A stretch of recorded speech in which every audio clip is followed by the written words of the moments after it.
Hello, everyone, and welcome back to another episode of Conversation Corner, the podcast about ADHD and how it's depicted in media versus reality.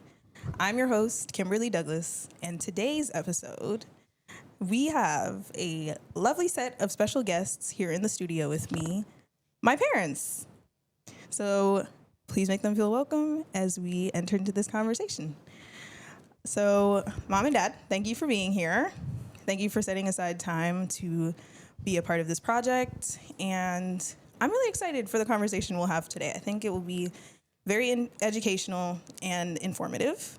I'm just going to ask you two to introduce yourselves, say your name. I guess they already know your relationship to me, and how you're feeling about today's conversation. I'm Jacqueline Douglas, and as Kimberly said, her one and only mom. Regarding the conversation, I'm looking forward to it because just like maybe most of you that are watching today, I'm also in the learning process. Thank you. Awesome. Dad? My name is Frank Douglas, Kimberly's father, of course. Thank you for joining us in this podcast today, and I look forward to discussing the subject matter at hand. Once again, thank you for joining. Lovely. Okay, so as you guys know, when I first thought of this idea, it was during the month of October. I knew that I had the project to accomplish, and I specifically knew almost immediately that I wanted to talk about ADHD and something related to it.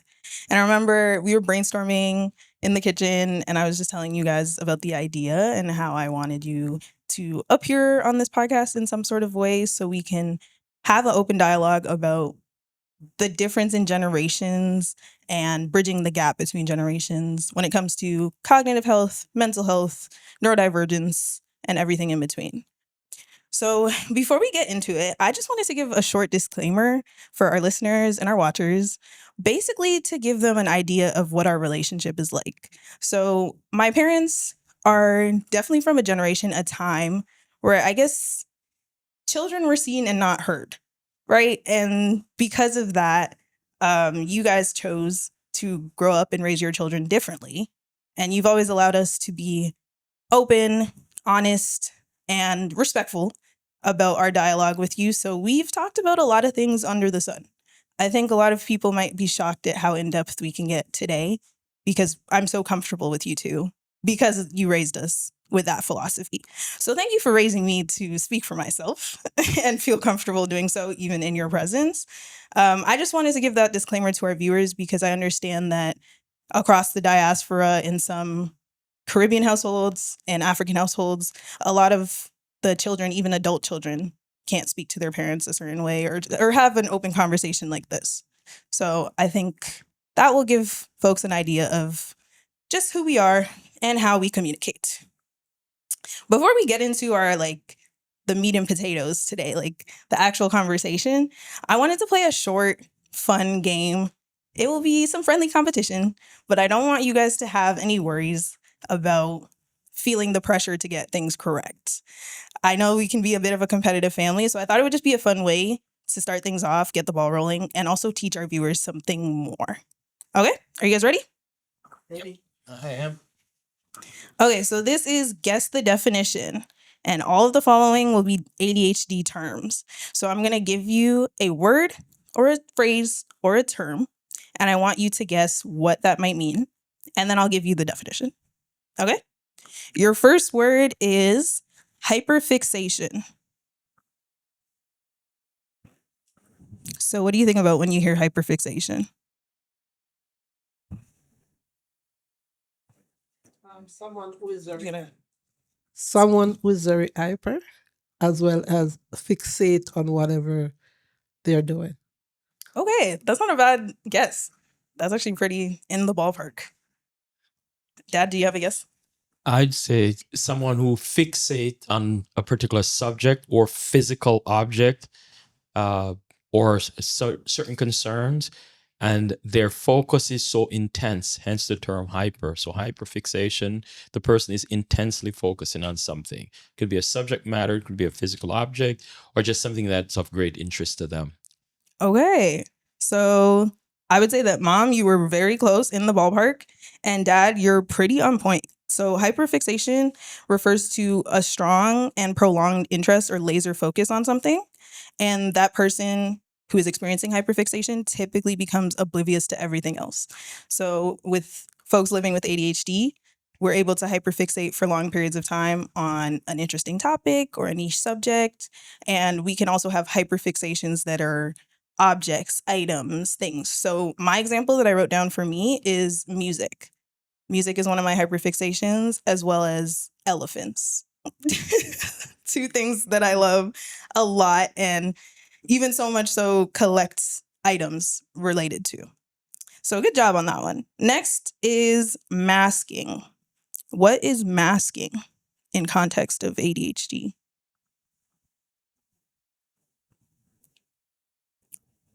I want to attempt to say it would be hiding away from, um, not really, not not really getting yourselves open. You don't want to be vulnerable, so you act as if nothing is happening. For example, Okay. when for me that would be masking. You're hiding away from what the real situation is, or you don't want anyone to know that what is happening with you. So hence you wear a mask, Right. behave as if nothing is happening. Right. I think that was such a good guess that I'm just going to give it to her.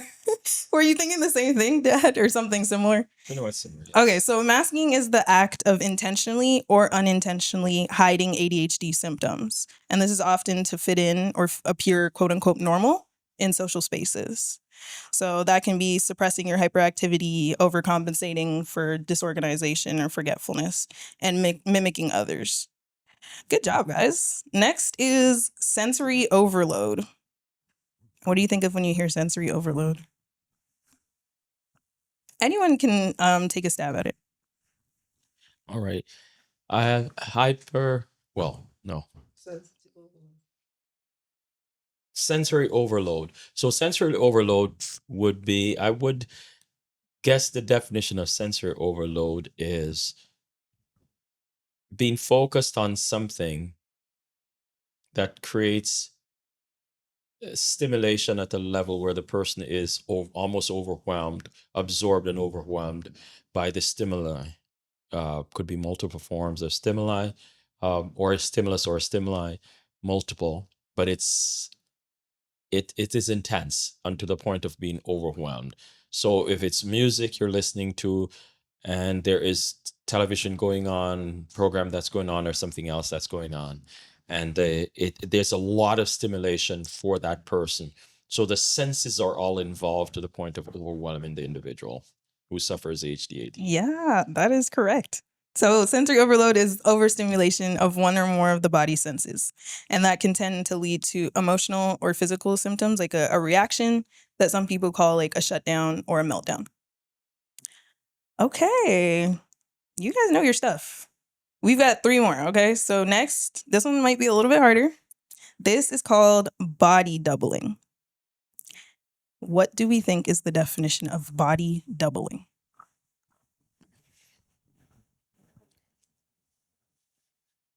I've never heard the term, but just the wording, I'm going to think that it's almost being outside of oneself. So you are one person at one moment, and then you could be another person at the other moment. Or in past, where we look at maybe movies or so, where you have your second person on your shoulder saying something else to you, while you as a person is thinking something else, but something on your shoulder telling you something else. Does that Okay, make so sense? almost like a conscience Yeah. or a out of body feeling. Out of body. Okay. Not a bad guess. Dad, did you have one? So body doubling, I would guess that body doubling is taking the approach of assuming a personality for somebody else, or dual personality, or maybe not dual personality, but assuming the persona uh, for yourself or somebody else, or for yourself in a dual way. That's what I would say. Okay. So both are great answers. Both are incorrect, unfortunately. But I think, Mom, what you were describing was similar to like derealization or depersonalization, which is an out of body experience when we start to fall into autopilot in life. Mm. We start to feel like we're watching our bodies from the outside, or we're not fully present. I think, Dad, what you were mentioning kind of ties back into masking a little bit. Okay. What we were looking for is that body doubling involves doing a task that may be tedious, difficult, or uninteresting in the presence of another person. We don't have to be engaging in the same task, but if I have a bunch of homework that I feel like I'm struggling to do alone in my room, maybe I'll come sit with you in the living room while you're watching TV, or while Dad's doing some work at his desk, I might sit around, and it feels almost more motivating to get work done while the other person is there. Almost like an accountability partner. Yes. But we aren't engaging in the same activity. Okay. I learned something. Yeah. Okay, so those were all of our terms. That was our little game. How do you guys feel about that? I think they're very informative and strong learning opportunity. Right. For me, it was nerve-wracking at first. Okay. I went through it. Yeah. And I learned a lot. Nice. And the more you know, right? We never like stray away from knowledge in this family. Right. Okay, so let's get into the conversation. Do you remember the first time that you heard about ADHD, and or the first time you saw ADHD portrayed in media? Media includes your movies, your TV, your podcasts, your news, whether on the news or in the newspaper. Well, the first time I heard about ADHD, it was in my studies in university in psychology. I wasn't a psychology major. I did courses. I did about 6 courses in psychology. Didn't know I could get a minor in it. But that's when I learned about ADHD. In light of that's the academic side of it. In light of the movie side of it, from learning about the first time in terms of social context and exposure. I forgot the name of the movie, but it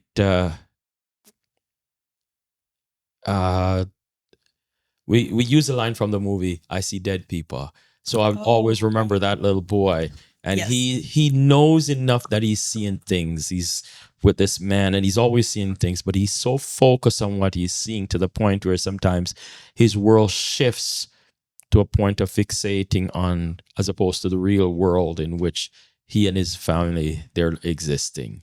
Okay. That's the media portion of it that I can remember. You're thinking of The Sixth Sense. The Sixth Sense with that Bruce is Willis. Bruce Willis and that little boy. Yes. Amazing movie, amazing plot twist. Yes. I'm not quite sure if that character was intentionally written to have ADHD or not, but that's pretty interesting now that you mention it, because I did get a few characters in my research that I brought up and talked about when it came to the stereotypes, and he wasn't one that I thought of. So maybe he was written with ADHD. Maybe he was written as a character with ADHD related symptoms. Okay. What about you, Mom? I would have to say the same. During my social work classes, that's when it came up. Okay. That's my first knowledge of ADHD. Okay. Awesome. So you both have had some sort of encounter with ADHD or learning about it in an academic setting. Yes. Awesome. Let's talk a little bit about you guys, your upbringing, where you come from. Like I mentioned briefly earlier, we are from different generations, naturally, and we're also from different cultures, because you guys didn't grow up in Canada. I was born and raised here, and so our worlds are so different. And because of that, I'd like you guys to share a bit briefly about your cultural upbringing and how topics such as neurodivergence, which is what we're discussing today, cognitive health, and mental health were approached. Well, I'm Jamaican immigrant, born and bred, as you said. I came here at a later. I was a full-fledged adult when I got here. Came here later, and I would have to say within my own home, my father was a little bit more liberal. So within the home, once it stays within the home, we were able to talk, discuss things. Okay. But the truth of the matter is, you're always told not to bring out the business of the home outside. So for me, I feel I am blessed to have the open dialogue within the home. It's just that the restriction was it stays in the home. It shouldn't be going outside. Okay. So what we're doing here today is already vastly different from the way you guys grew up. Just the open vulnerability, the honesty with the public. Yes. Okay. Great. Well, my mother decided to apply for us in the reunification program. That's the program where the parents had the children join them in Canada. So our parents left us in the island with grandparents and other relatives to older siblings to look out for us. So in growing up in the Caribbean, you saw, of course, anything that was dealing with mental health or mental disorder or anything psychological, it was negative. So, Yeah. for example, in the context of the Caribbean, and not all Caribbean islands, but where I'm from, the concept of someone having a mental anything at all, it doesn't matter what it is, it was negative. It was not a positive thing. So the concept of neurodivergent, I didn't know anything about the neurodivergent conversations. Mm-hmm. It was not had, other than person acted out of character. They were just quote unquote a madman, and that Right. that was a box or a container everything went in for mental health or mental illness, but very negative. It wasn't something that the person could simply say, well, this is a condition or this is a situation that this individual didn't bring upon themselves, but it's almost something like a defect, a character defect or a developmental defect, and it was negative. Okay. Nice.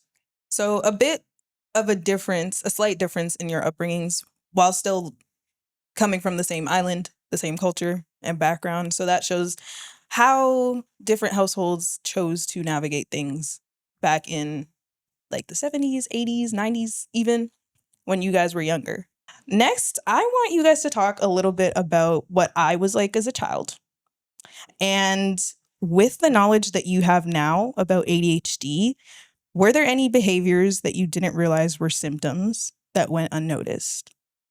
I feel like I might help you out with this a little bit, because there may be some things you mention about me that I now know is like, hey, that was ADHD. But in general, I just want you to talk a bit about what was Kimberly like as a child? Bright eye, very curious, very bright, very chatty. And when I say chatty, you talk a lot. But in those days, I attribute it to mother's tongue because I'm also a talker. And your dad can talk. So I thought at 9 months when you started speaking, proper sentence, by the way, I thought, well, it's a mother's tongue. You know how they say you teach a child your mother's tongue, which is I'm home mostly with you because I stayed home for 10 years after I started having children. So I was always engaging you in conversation. And I never speak baby talk. Yeah, I true. never, yeah. I always, and so at 9 months, you were talking, fully talking. And then your curiosity would get you to do many things. One of the things we did once you were born, we asked your godparents not to buy a lot of clothing for you. We wanted sensory toys. Okay. So you had a lot of books, music, and your five different instruments that you play. You had a lot of music stuff, books, and so we would read that to you. It was the pleasure of your dad. I don't want to go over into his speech, but to just read to you every night. Right. And if there's any truth to it, when you were in my stomach, I used to read to you every night. Oh. Yeah, and then dad picked it up while you were born because I had your other siblings who were really young. Yes. And so when I give that attention, getting them for bed, ready for bed at night, then dad would read to you to put you to bed. And at a very early age, I realized that you love reading. So by the time you got to JK, you were already reading. Yeah. And so the first time I realized something was wrong, you came home crying because you were bored at school. Because what they're teaching, you already knew. Or they weren't teaching as much to keep you motivated. Right. So that was my first sign of realizing something is not right here. That sounds However, I thought as a mom, as every mom would, that you might be some genius or something, why, you're ahead of your class. So I didn't look at it as ADHD. It's more like this is a gifted child. Right. Yeah. And it's great that you say that because there is a lot of overlap, which I spoke about earlier in this series, between folks who are gifted, folks with ADHD, and folks who have autism. Because there's that that need for what's the word? Not nostalgia, novelty. There's a need for novelty, which is what I was showing as a child, needing something new, interesting, something that keeps my attention. There is a natural affinity to learn quickly and pick up concepts quickly that overlaps with all those three things. The difference between, I would say, a gifted brain and an ADHD brain is quite slim. So a lot of gifted kids grew up, they went through that system of when I was in the TDSV, having the gifted tests and doing things earlier than students. And then they grow up to experience burnout at some point in their life. And that's often what brings them, that canon moment brings them to getting a diagnosis and realizing that they could be both a genius, like you're mentioning, and have a neurodevelopmental disorder at the same time. So there is a lot of overlap between gifted kids, ADHD kids, and kids with autism. So it's funny you say that because we did touch on it a little bit before, and there's actually a whole Venn diagram on it too. Well, as was mentioned earlier, without taking the time up and repeating everything, so Jackie made reference to the reading. So the reading was something that I was involved in, reading to Kim when she was younger, Kimberly when she was younger. And one of the books that we had was The Three Little Pigs. Yes. And there's no exaggeration if I say I didn't read that book 200 times to the listeners. I just wanted to hear the Three Little Pigs every night. She It wanted was my to, hyperfixation. and there you go. Now I know it's hyperfixation. But I would finish reading the Three Little Pigs, and Kimberly would be, "Dad, read it again, read it again, read it again, read it again." And I had to read the Three Little Pigs sometimes, probably 10 times for the night, and that's not an exaggeration. And then I realized each time I read it, it was more. She wanted to hear it more again. Also, not just the Three Little Pigs, but as was mentioned, after a while, Kimberly started developing an interest in elephants, Yes. right? And there is a little elephant. Kimberly still has it to this day. It's not an elephant, it's a little bear. Yeah, it's a teddy bear. It's a little teddy bear. It's a little beige teddy bear. When Kimberly was born, a co-worker of mine actually brought it to work and handed it to me and says, "Frank, your daughter, I know you had a little daughter. I saw this in the dollar store.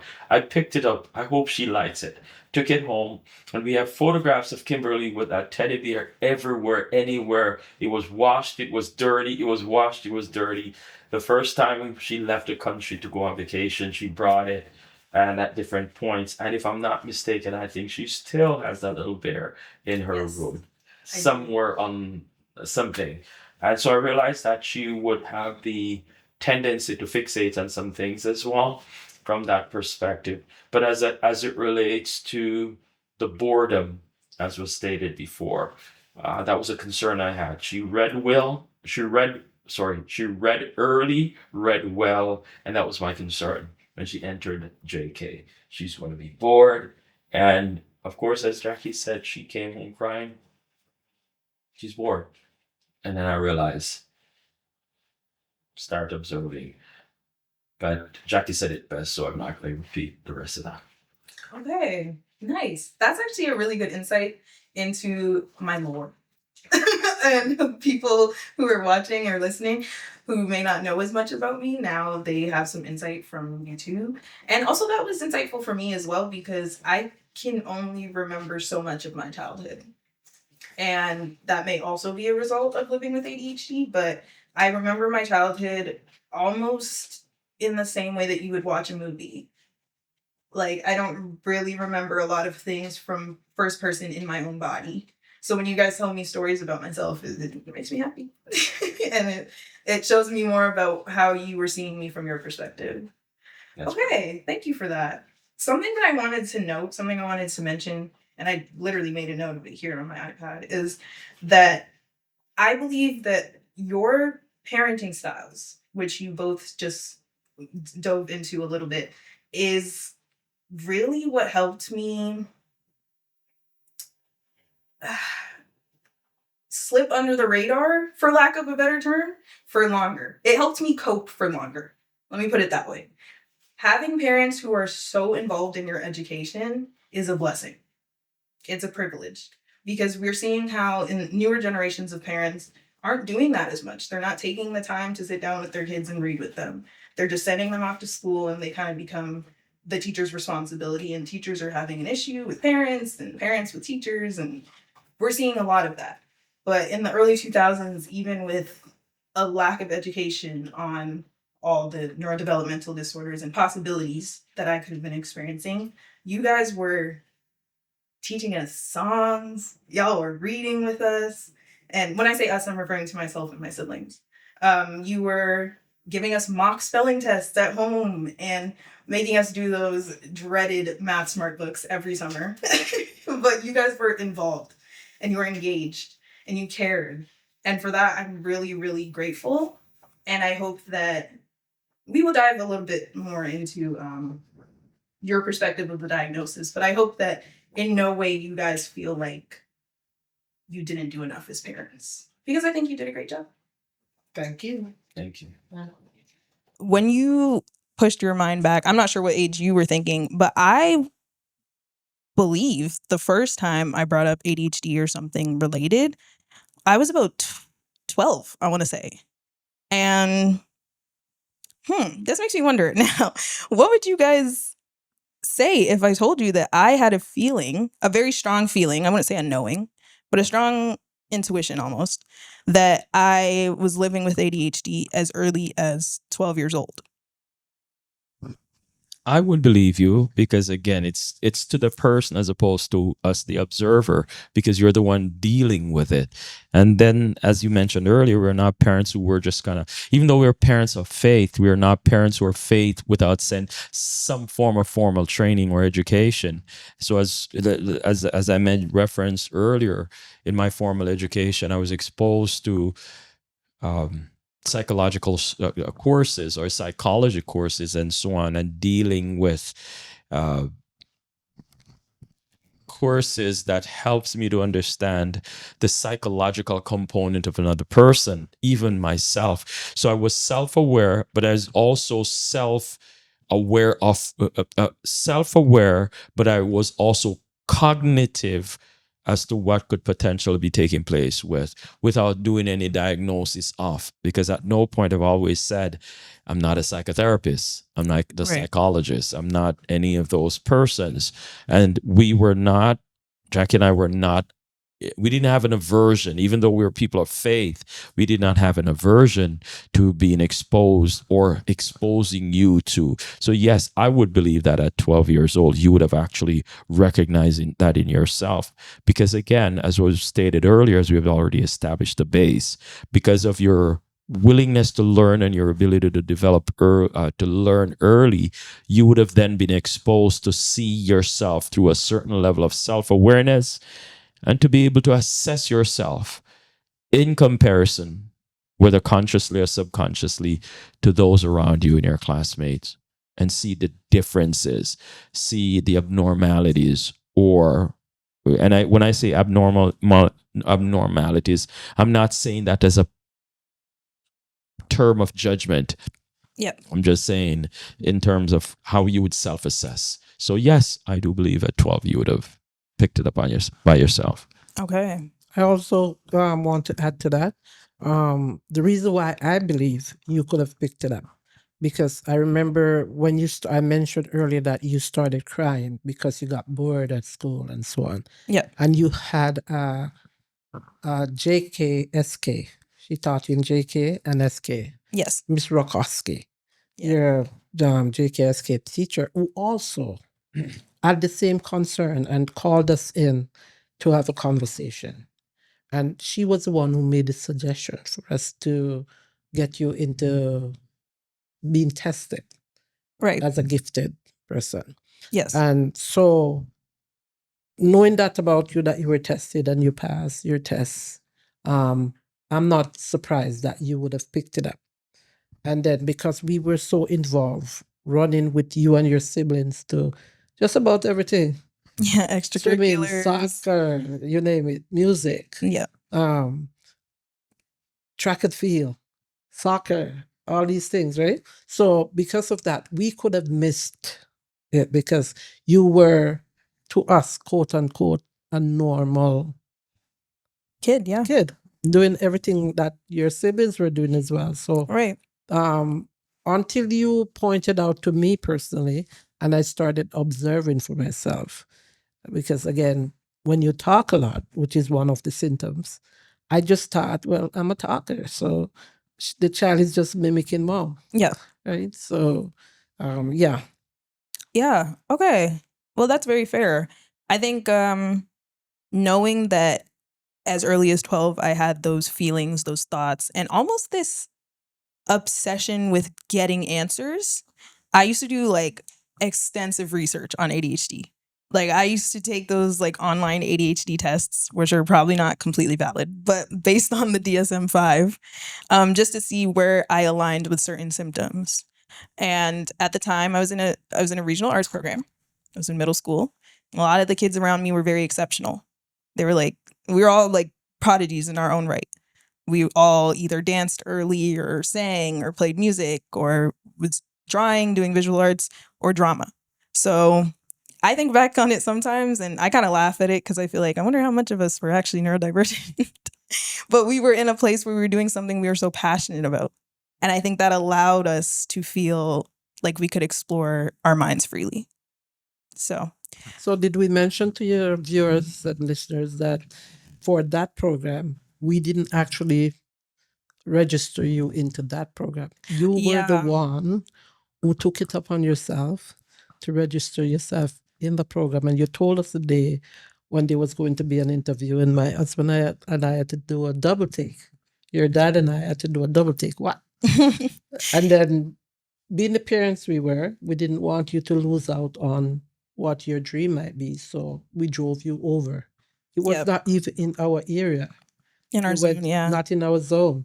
You went to a different area. You picked that out yourself. And so, again, as a parent, being very, and I'm proud of you. Yeah. I'm just thinking this child is ahead of her time. I'm not thinking that it's a symptom, that it's a symptom of anything, that there's a name to what you're doing. I'm just thinking this is a brilliant child. Yeah, I can understand that. And honestly, I think that does also play a role. The fact that you guys were such supportive parents and I kind of chose my own path at some points in life. I think that also ties into us missing some things because I was choosing what was exciting and what was interesting and the niche things that I was good at. If I was in an environment, if I was in a STEM program, I think some symptoms would have been a little bit more obvious there, or an environment where I wasn't the wiser in the room about the subject, whether it was math or science. Those were things that I had to work double hard in because they didn't come as easily and they weren't as exciting. And earlier in this series, we talked a little bit about the interest-based nervous system. So folks with ADHD have an interest-based nervous system, which basically means that we are more motivated and enticed to get things done when they're related to play or something that we're really interested in. I might learn better if something is put into practice or as a visual or as a game, as opposed to just having the information recited to me. So when you have an interest-based nervous system, it can feel like the tasks you don't want to do feel like pushing like a boulder up a hill. Like something I complain about a lot is laundry. Like that's a tedious task for me because to the ADHD brain, it's not just as simple as you put your clothes in the washer, you put in the detergent, you press start. When the clothes are done, you take them out and you fold them. In my head, there's 75 more steps. I have to work up the energy to get out of bed, make sure all of my dirty clothes are in the hamper, nothing's strewn around the room. Then I have to take it downstairs. I have to make sure that no one else is doing laundry so I can get my stuff in the machine. There's so many other steps, micro steps, that can feel overwhelming to me. So that's something to consider as well. We talked a little bit about our family composition here and there. Like my siblings have been mentioned, but not named. So I think it's worth mentioning that where I fall in the family unit. So I am your youngest and I'm your only daughter, which I think is a very unique experience compared to my siblings who are both male and both born within, 2 years, a year and a half of each other? Yeah.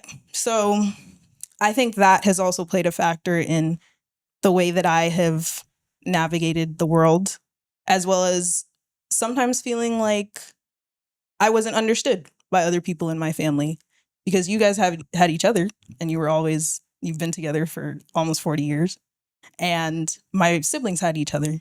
And so I kind of felt like the odd one out at times, or like the only one with a unique experience that I could really understand.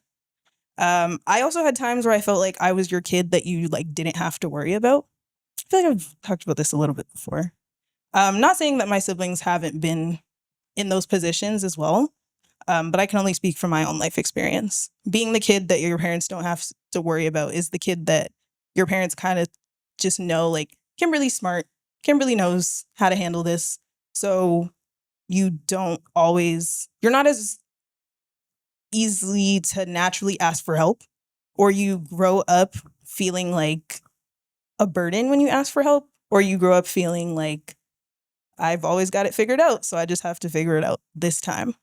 I'm not saying that you guys made me feel like that personally. I'm just saying sometimes it felt like I was the kid you didn't have to worry about. So when my life started to get more rocky approaching my diagnosis, I wasn't really sure how to be the person who just wasn't okay. I was so used to being okay, if that makes sense to you. Yes, it does. Okay. We talked a little bit about the diagnosis. I want to get into that more.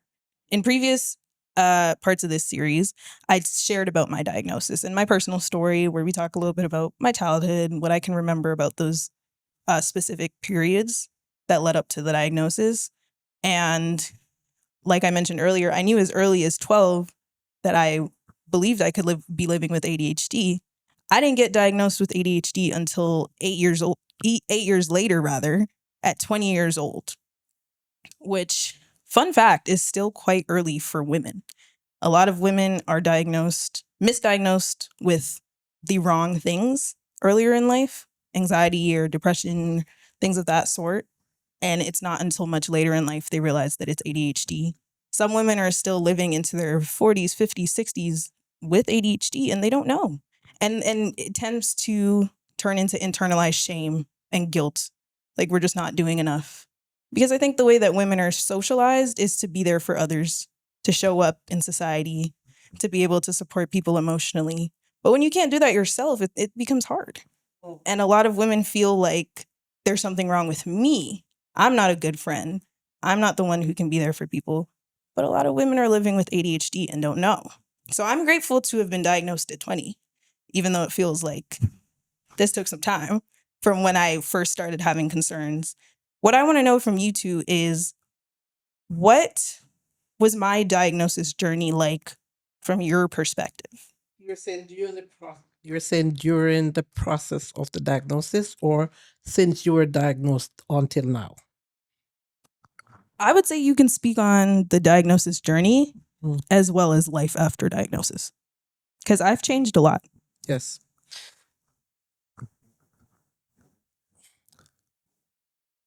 Well, from my perspective, I would say after you were diagnosed with, and like you said, we were there for the test. We were all there for the test. And I must say this, when it comes to anything within the family, although we're not naming the young man, we go to everything as a family. And so we were there for the test and we were there for the results. Now, at first, being so new to me, like I said, I heard of it, but never take the time Yep. to go through and learn more of it, especially since it wasn't my specialty in the area of study that I was doing. But then it became almost like a rush to find out more about it. And if you can recall, everything we get, we would read upon it. You would send us stuff. Everything you find, You guys a lot. everything you find, you and then I would have to take the time to read it. And then in reading, sometimes, oh yeah, that's true, because I never see this. But Yep. then now that you're reading, you're not interested in this topic and what's going on. Then now it comes more alive, for lack of a better term. It become Yep. like it takes a life on for itself. And then I could look back and see that, well, true of a truth, I missed so and so, because yeah, I could have seen that, or I saw that, but I didn't know it was this, Right. right? So that was from my perspective what I did. I did a lot of reading, editing. I pay more attention when it comes up on the media, social media. Yep. Or we're watching a show and it comes up. I now start becoming fixated to the point where I start wondering if I also have ADHD, because You never now I know that it's happening too. I started taking more interest in what it is because I want to know. I never want to lose you in any way, shape, or form, but not necessarily to a diagnosis. So that was my interest in making sure I take. Right. After living with it, after I saw it when you went away to school. Yep. And by the way, let me pause here to say how proud I am of you when you travel, do your solo trips, or when you went away to university in London. I realized that it is going to take a lot, but you did manage for that period. Every now and again, you might have a little bit of meltdown, I'll say. Yeah. And then even I remember one night when you did, and I said to you, we will be coming. And you said no. I was very proud of you because that meant you found your coping skills. Yeah. And you did just that. So we didn't have to drive the 3 hours back and forth, 6 hours Yeah. to come and see you. So Right. from my perspective, that's what it is. Okay. I appreciate that. Yeah. I appreciate the honesty in that. Dad? Well, it was alluded to. So the journey started or continued from the high school until you moved into. And so even as you progressed academically, it was when you got to school in London, and at different points, the stressors and your it started impacting on your academic performance, but also you tried your very best to cope. But I remember, as was alluded to, early one morning we were speaking to you in the wee hours of the morning, and you broke down. That for me was a turning point where I realized this is serious. Um, from my perspective, I was actually in a PhD program, and I literally put it on pause because I remember one morning when I should be in a class, in a lecture. In fact, I was supposed to be presenting that morning in that at the university. I literally had to message the professor and say to the professor, I can't come because I had to go get my daughter, which I had to drive to London, Ontario to get you and to make sure you're okay. And then I had to bring you back and take you through the doctor's appointments and so on. So that's the journey for me, the involvement. But as Jackie alluded to earlier, several times we were involved parents, still continue to be involved parents. The day of the assessment, we were both present. And of course, we were participants because they asked us questions as well, which we were willing to do so. So the journey for me has been very involved. It has been very informative. We learned a lot. And I remember one of the sessions we were coming from, you actually made a statement in the car, maybe everyone in the family should get tested. Yeah. And then it started for me to think, because as Jackie said, the amount of information you were submitting, and again, at the time I was serving in a particular role from a career perspective as well. And then I started to gather information for myself, and I started to contact therapists and people who were in those fields, both academicians and practitioners, as it relates to the area of ADHD. And then at one point, I actually made an appointment for you and myself to go in because it was a parent teacher. And that was part of the journey for me to better understand. I thought, well, maybe if I go ahead and be present at these sessions, then I'd learn more while you yourself are learning more about the process. So for the journey for me, it was a journey of learning and a journey of experience, but a journey also of walking with you through this from my perspective as a parent. Right. Thank you for that. And I do recall me mentioning that I think everyone should get tested. Just because we will talk more about the causes of ADHD in this series, and there's still so much research happening based on that. But for a lot of people, it is hereditary. Okay, so we've talked a little bit about how mental health and cognitive health was spoken about in the era when you were growing up. We talked a little bit about how it's spoken about now. What I want to know from you guys is, how has the evolution of society's education, along with raising myself and my siblings, how has that impacted how you address your own mental health?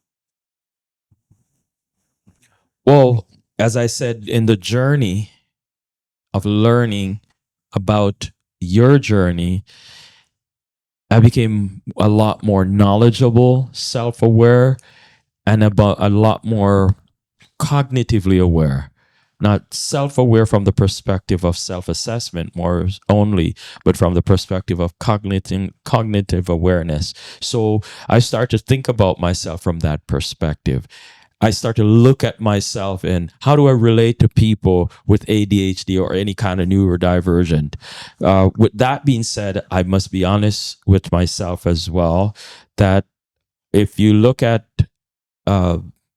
spectrum. So I had a coworker who, by his own admission, he was assessed and diagnosed as being in the spectrum, which of course I don't want to get into that, but it's on the autism spectrum. Yep. And it's on the autism. I'm not saying ADHD on the spectrum. No, I'm simply saying that person, by their admission and their own assessment, made reference to Asperger's syndrome. Mm-hmm. And the person was brilliant. But as I listened to their story and I observed, it made me start to be more aware as to that. Yep. And I was able to kind of recognize other young men and young women and young teens as having similarities. With that being said, I draw the parallel as well. So in your lived experience, Kim, as our daughter, and also from our other children, it gave me, I can't speak for Jacqueline, it gave me an opportunity to learn what I didn't know, but also unlearn and relearn as it relates to how neurodivergent, mental illness, mental health, or anything of a psychological or cognitive awareness or cognitive matters are addressed. Right. And so self awareness, but cognitive awareness became a beneficial outcome for me, which means from a cultural perspective, I unlearn and Yeah. relearn in order to be able to move ahead. Nice. Great answer. Can you just repeat the question? Yeah, absolutely. So, how has the evolution of society's education, along with raising myself and my siblings, so people of a younger generation, how has that impacted how you address your own mental health? Well, I have to start from the fact that culturing is a big part of whatever we do. Yep. And we mentioned earlier, without going over everything, that I was cultured in the island. I'm an immigrant. I'm a Jamaican immigrant who was taught certain things, and I mentioned that what happened in this house stays in this house, Right. right? But going out, leaving home, getting into areas where my education would lead me to learning more. I can't say I'm 100% where I should be, Mhm. but I still have a little bit of struggle because, again, I was formed a certain way. It's not that I'm unable to lose that, but you never really lose your full identity of who you are or your full learning. That just spoke about he'd like to learn, unlearn, or relearn. Yes. And that's fine. But you never really fully, especially if your formation, you're the better part of your younger life, you were formed a certain way. Am I making sense there? You are. Yeah. And so it becomes a struggle for me sometimes in with this generation, with you, your siblings. And of course, if I could mention, I'm now a grandma as well. So it is going to take a little bit more for me, because some things I still can't bring myself to accepting in the way this generation does it. Okay. Right? And so for my own personal mental health, I have to now learn how to see some things and let it go. See some things and leave it alone. You know what I mean? Okay. See things, leave it alone. For instance, you mentioned earlier about it's a struggle to pick up to do your laundry. Yep. So I'll give an example with that then. Now I have to learn when I come to your room and I see that you didn't put your laundry in your dirty laundry in the basket, I have to now learn how to pull your door up and walk away until you're able to do it. But when I was formed and where I was formed, I couldn't even leave it in the basket. Yep. Once it's dirty, you have to go out, get it washed, and get it clean. Put it back in the right proper formation or space. Yeah. So for me, it's a little bit of struggle. I won't lie. Okay. Right. So, but working on it. Yeah. I'm not perfect, but I'm working on it.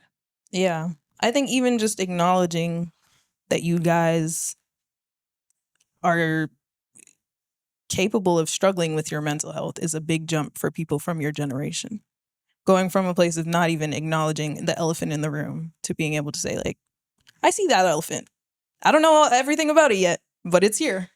And maybe someone should talk about it. So I think it's important to know that you don't have to have all the answers yet, but the willingness alone is, I think, what heals a lot of generations, a lot of families. So I appreciate that. I also want to speak on what you said, Mom, about understanding now that I have ADHD and being a little bit less upset with me or direct with me when it comes to chores or something regarding laundry or something of that sort. I appreciate that because I do believe that when you love someone who is neurodivergent, you have to view everything they do through the lens of the fact that they're neurodivergent. However, I have been hammering home in this series that living with ADHD is not an excuse for your behavior, but an explanation. So I never want you guys to allow me to use ADHD as an excuse or take it as an excuse from me, as opposed to in that scenario with the laundry, just asking me what's going through my head right now. Asking me, is it an issue with a mental barrier? Have you thought about starting the laundry and it just hasn't happened yet? Asking me maybe where you can step in and things of that sort. It just keeps me accountable and it keeps me feeling like a quote unquote normal person who's not getting, I guess, what some folks would call special treatment. I do believe that accommodations are necessary when you live with a difference in thinking. But I don't ever want to feel like people are thinking that I'm using it as an excuse when it's just my reality. So ADHD is an explanation for your behavior, but not an excuse for why you do things the way you do them, which is the same reason why people who are neurodivergent can be in the wrong. They can hurt people's feelings. They can be held accountable because that's not an excuse for the way that you treated others, or maybe your intention was good, but your impact wasn't. So those are things that are important to remember. Okay, ma'am. You got that, Frank? Okay, well, if that's all you guys have for me, my last and final question for you is, what advice would you give to parents, specifically from cultures and generations who did not acknowledge the existence of neurodivergence? What advice would you give them when navigating conversations like this with their own children? The first advice I would give is listen. Second one, listen. Third one, listen. Listen. And it doesn't hurt to go and do a check, set appointments, go at least see a professional to make sure what is happening with your child. Never just ignore it or say, there's nothing wrong. It's all in your mind. You know how we are culturally. At least take the time to go with that child or children, as the case might be. Make sure you get them tested. It's easier here. They have hopes. It's not like some back in the island we had to pay for everything out of pocket. And sometimes parents don't have it because they're considering the mouths to feed as opposed to carry a child for something that they say they're feeling, right? But here they can go into the doctors, and that would be my advice. Listen, listen, listen, and go for checks. Great. Awesome. Because of the immigrant's own lived experience, the immigrant parent tends to create for their children paths that they wish they had pursued. And in one sense, if the immigrant parent is not careful, they're trying to live out their own dreams and visions and realities of life or aspirations through their child. And that is usually where the vicarious living of the immigrant parent becomes a tension between the child's own living, own natural abilities, and own natural aspirations, and the parent's own aspirations. So I would say to parents, immigrant parents like myself and Jackie, create space for yourself in the context of Canadian culture and society to be who you are and be who your child is born to be. So your child came into the world. So an immigrant parent has the tendency in most instances that I am aware of, and from the cultural background that I'm aware of, there's not too many immigrant parents that I know of who would openly want their child to pursue music just as a career on its own path. True. All right. I've come across Caribbean and African parents like pursue music as a career path, or pursue, you fill in the artistic side of the child. You must do STEM. You must become you must be a doctor. And I'm not saying that Caribbean and African parents are the only ones who do this. I'm simply saying that this is what I'm aware of. And this is my own sense of awareness from that perspective. I'm aware of other cultures who do it as well. But if you are as a parent that's willing to be open to learning and continue to learn, you will be able to have dialogue with your child, your daughter or your son, at a level where your daughter or your son can freely come and speak with you. And that's when you listen. And it is at that point you create not conflict or tension, but you create for both parent and child, not in infancy, at any stage of development, relationship where if they're beginning to discover some things. Because based on what I do, I can tell you the young people, and this is a difficult piece to acknowledge, the young people who end up with self-harm because of the same reason. They felt their parents, they didn't feel safe enough or comfortable enough to speak with their parents, and they attempt self-harm. Yep. And I've known of young people who succeed at self-harm, unfortunately. Right. So I would say to immigrant parents, be aware.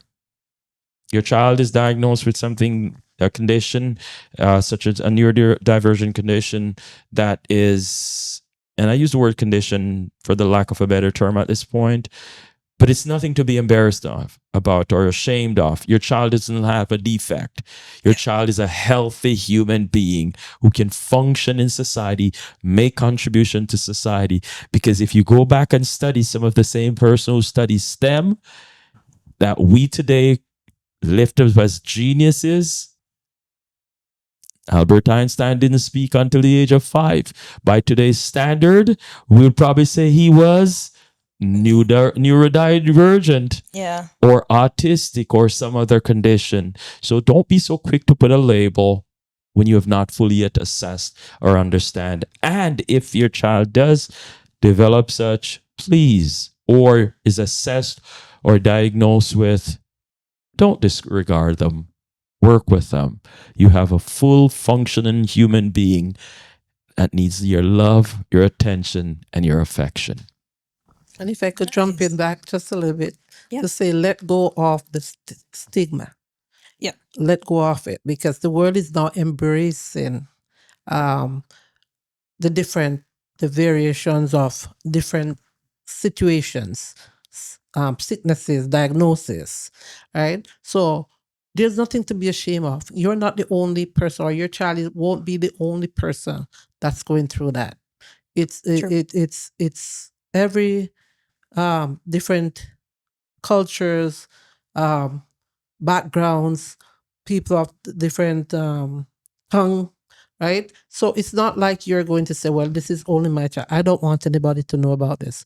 Give it a go. Give your child that opportunity, or your children that opportunity to get better. Right. One other thing as well, and this is the last thing I'm going to say. Sure. Secrecy often results in two things. Secrecy supports shame.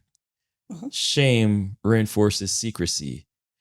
But if you're willing to move back from the shame, the secrecy, and allow all of that to take over, I believe for many young people, their lives can be better. Yes. Their lives can be much more. And again, it will take both the parents and the child. Remove the shame, remove the stigma, and allow your child to live. This is Canada. Yep. It's a place where opportunities are, and people can live and function for who they are.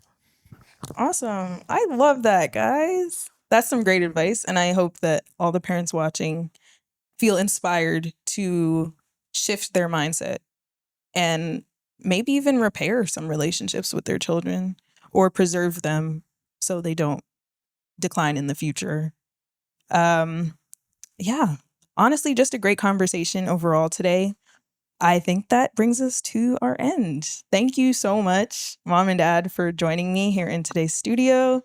Thank you for choosing to do this with me. Thank you for supporting me every step of the way. This project was obviously created out of passion, but it is a very vulnerable topic for me because I believe this is the first time I'll be sharing publicly about living with ADHD. But I can feel just the strength of you and our ancestors, generations before me, standing behind me to do something that no one has ever really done in our bloodline. So we're little by little healing and changing cycles day by day. So thank you so much for everything. Thank you for having us. Yes, I love you guys. Thank you for having us, and we're proud of you. Keep on doing what you do. Awesome. So thank you so much again to our listeners and our watchers. This has been Conversation Corner with Kimberly Douglas, and we will see you in the next one. This podcast was created for education and entertainment purposes only. All included content is 100% the personal opinions, experiences, and research of Kimberly Douglas. Thank you for tuning into Conversation Corner with Kimberly Douglas. Until next time, stay educated, think critically, and question everything.